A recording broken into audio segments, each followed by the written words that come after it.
Hi everyone, I hope you're all well. In case you hear background noises of, some birds, um, kindly don't mind. They are perching right now. It's, late evening. And by late evening, I mean it's still like not 7 o'clock, but late evening for the birds. So, one thing I just wanted to share with everyone is that this aspect that sometimes the feminine energy can carry with her is, because of the wounds that she has experienced in her life. She could have especially carried, if you've carried trauma of any kind, then you tend to look at everything with a certain suspicion, you know. Uh, Sometimes even the grace of the divine comes your way and you dismiss it, right? Or if help comes your way in a powerful way, in a way where uh, somebody is offering you support or is nudging you in a certain direction of growth, your ego may be very triggered, and your ego may only like to see things which make sense to the ego, which are palatable to the ego but are not threatening to the ego. So be very aware of such traps that your ego will set up. And very often you will notice that your twin flame will also trigger this egoic aspect within you, that if you're not open to them triggering you in a way which is helping you grow, some twin flames can have an inflated sense of self, where with some that sense of self is the only way in which they know life is through that, the lens of the self, if you've not experienced powerful states of not being the mind in meditation in your normal, everyday life, that those moments where the self is transcended, either in meditation, in sometimes taking a walk, which is not a walk with your thoughts, it's not a walk with your mobile phone or with music or with a cup of coffee. It's not any of that. It's just a presence, a sense of being present with something, fully and completely. Not for your mind, it's for your being. If you have experienced such experiences, then you have a taste of what it is to be beyond the mind, to be beyond the limited, sense of self. And then in that case, when your sense of self is triggered by your twin, they come in a way which is absolutely like unbelievable for you. Like, oh, I messaged my twin and he didn't respond in the way in which I expected, or they came, but they came in a very low vibrational energy.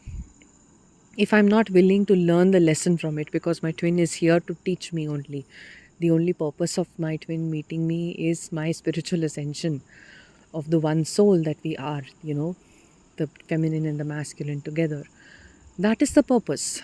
If I am not willing to look at the purpose, and I am only willing to see this as a romantic partnership, and then it not meeting that standard of a romantic partnership, or sometimes people say, no, I don't want a romantic partnership, I just want a friendship.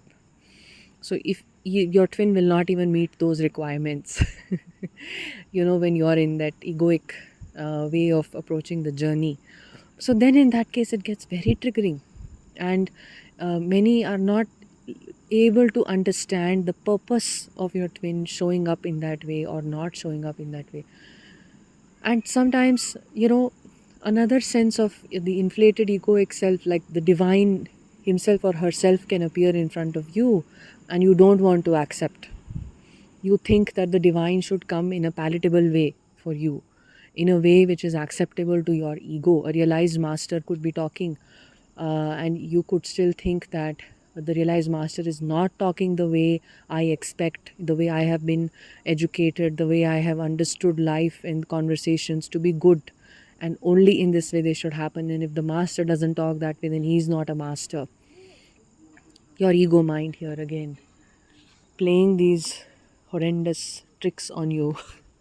So, what should you do in this case is be very careful of not wanting to reinforce the same stereotypes that you have carried, for all these years and years and all these decades of your life, and allow yourself the opportunity to have the breakdown of the ego. Only then can the feminine energy be receptive. Don't have to do things to coddle the ego or make the ego last more. Whatever is in disagreement with you is not a wrong thing, it's not a bad thing. Sometimes it can happen that guidance can come that way, spiritual guidance can come that way, which can be very challenging for the egoic self. Or nudging can happen in such a way where you're being nudged to look into those parts within that are hurting and causing the ego to be extremely rigid. But you may oppose the nudging and blame the one who is nudging you or the one who is helping or triggering you or something. And in that case, again, what happens is you are reinforcing the familiar. The familiar sometimes is the pain. I'm familiar with pain, I'm familiar with betrayal, I'm familiar with nonsense. All my life I have only suffered. So, if something like love shows up, like protection shows up, like guidance, which is divine, shows up, then I don't know how to accept it. I don't have the template for it, so I will reject it and I will say, no, no, no, you must be false or you must be wrong or you don't come in the way in which I expect you to. Come in only in this way in which I am feeling safe about this. This is your ego. If you will dwell in this, not allowing yourself to be challenged, not allowing your mind to be open to different things, to triggers, to different aspects of life, then what are we doing? We are definitely far away from twin flame union, and in that case, we are far away from many other things also, right? Union is an energy of encompassing everything, is an energy of letting go of my egoic self. I don't care anymore about the what I like and what I don't like. I have acceptance for everything. I'm very willing and very open to go very deep inside me. I'm looking at life as this opportunity for me to grow.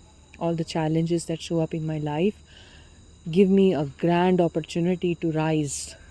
That's the way the soul ascends, right? With a certain openness, an open mind, an open heart, and receptivity. Very important that you become receptive to the divine. Otherwise, you want the divine also to show up in a certain way in which you know the divine to be. And even if the divine shows up in that way, you will not accept the divine. The ego is not there for the divine, by the way. You may do many things. Sometimes I meet twin flames who are doing a lot of practices with God, like especially if you're a Hindu, then you're doing a lot of mantras and you're doing this chakra meditation and all that other stuff, millions of things. I'm reading this chant of Mahishasur Mardini every day. I'm reading this, I'm reading that. And yet there is no dissolution of the egoic self. These chants for the divine goddess or for, Shiva or for anyone else, they are coming from your heart. They are not a way for your ego to manifest your twin flame union, okay? They are the ways in which you are letting go of your ego. It's not an exchange with God where, God, today I'm going to chant your name 108 times and now you give me my union in turn. Do not have this deal with God mentality. God is not interested in having a deal with your ego and your mind and the state. The divinity, the devotion to the divine is coming from the heart. It's a willingness to say, I put everything at your feet and you give me whatever you want to give me, whether it is union or not union or my twin or nobody. What you think is right for me is what is good for me. That is devotion. That is a very, very true, honest devotion. So it's not egoic in nature. Okay, so these various aspects, just keep in mind in the sneaky ways in which the ego is still dealing with the divine. You have to be conscious of it and not allow this to be the way in which you exist. It's a dishonest way of existing. I mean, being authentic means that in your heart, who you are is who you should be. If you're not devoted to the divine from your heart, then don't be devoted, right? Why play a role? Then again, you're just perpetuating the matrix consciousness of constantly playing a role, doing things to get something in return. That's not the journey of a spiritual seeker. That's not the journey of a divine feminine.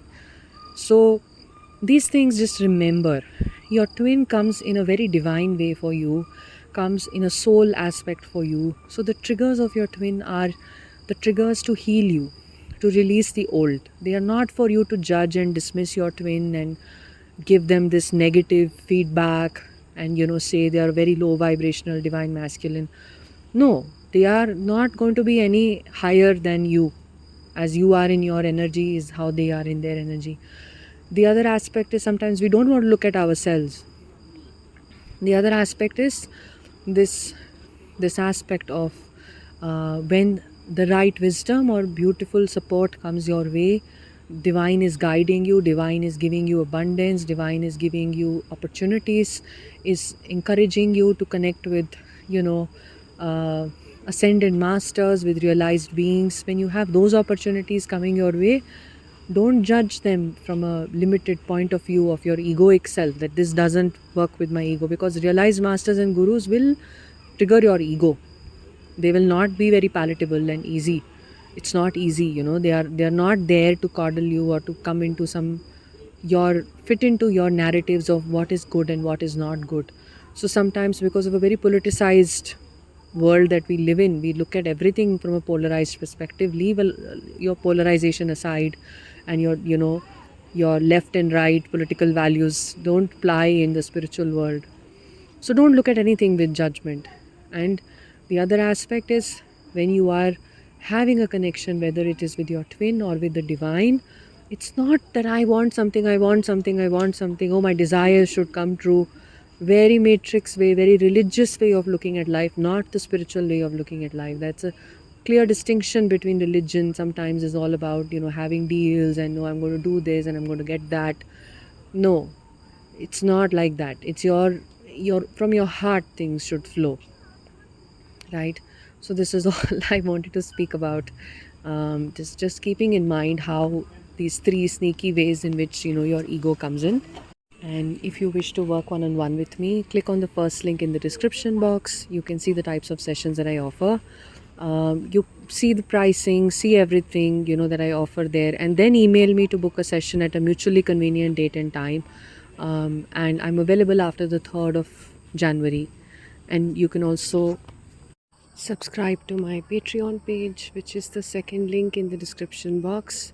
And the videos are posted at 2 tiers. All that information you can find on my Patreon page. Sending you love. Bye.